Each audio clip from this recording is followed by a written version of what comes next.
The SNIOPS Thief.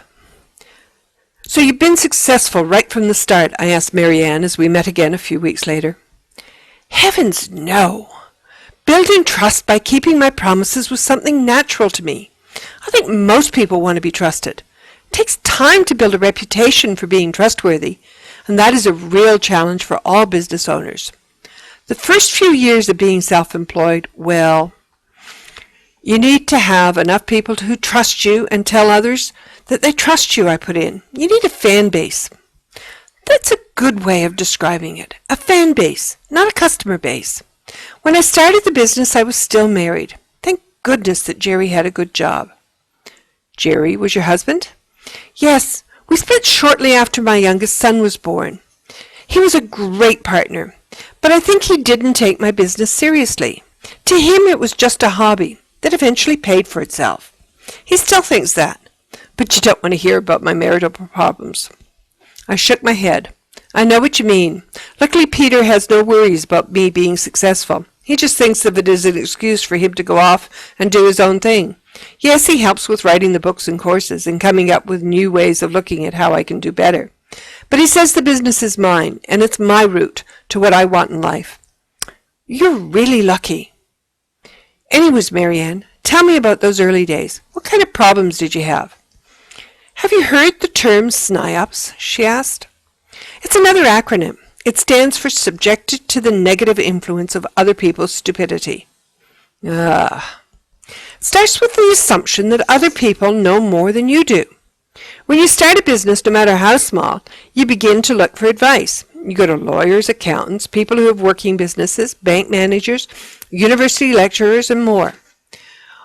While they all want you to do well, they have their own view of how things should be done. They can show you what they think matters to a successful business. I know what you mean. Right. But there's always an underlying statement to what they say. Business is hard, and you need to be tough, and you need to be as cutthroat as any pirate. Several experts, including my husband, told me that I lacked the experience to manage the books, despite running the household account for years. My business friends told me that I lacked skills in marketing, especially online marketing. My lawyer just looked at me like I was stupid and lacked the ruthlessness to succeed in business. There's no room in business for the faint-hearted. I think I see where you're going. How can you be tough when you want to always keep your word to everyone? The thing is, too many big businesses are exactly like that, and every word worked for anyone else. When I started the business as a hobby, I had no experience in an office or in managing people. I had no idea about financial statements, marketing, and setting up contracts, or any of those things. I could balance my checkbook. I was good at the household accounts. But other than knowing the money would come in from Jerry's pay, and that I needed to stay within a kind of budget, it was all just numbers. Are you saying that the professionals, like lawyers and accountants, were bad for your business? In a way, yes.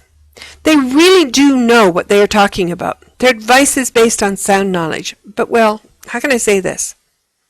She stopped for a moment to think. Well, it's like the first advice I had about marketing.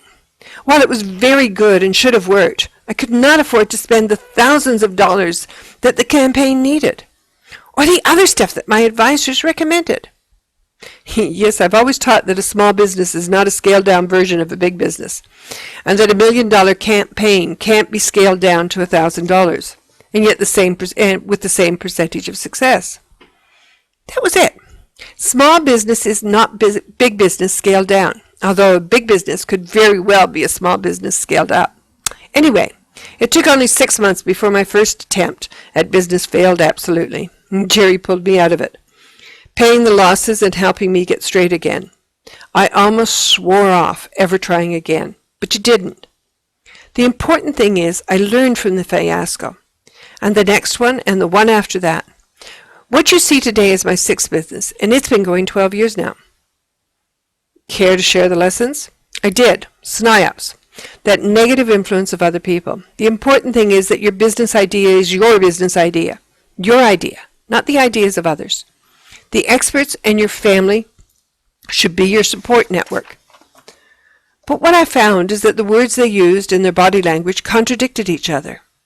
And sometimes they said an idea was ridiculous, or I should not do it, but my research and intuition said the idea was workable. Too often, the experts wanted me to move faster or slower than I was prepared to. I needed time to learn how to do things and what they meant rather than pushing through and compromising my own values. I learned that I needed to make up my own mind about what applied to my business and what I could live with and without. I learned that advice was only valuable if it fit with my vision and purpose. She smiled. SNIOPS means taking things said by others without thinking about how they really apply to you. That's one of the biggest success thieves in everybody's life. I really need to check out everything others think I should do and see if I can make it work for me and my situation. Later that night, I thought about all the SNIOPS that I had allowed into my life and how so many of my clients fail to recognize that they need to make their own decisions rather than just accept my advice or the advice of their family and friends. SNIOPS are insidious because they come from real life or from television and movies. Watching out for negatives but well-intentioned influence of others takes a lot of time and effort.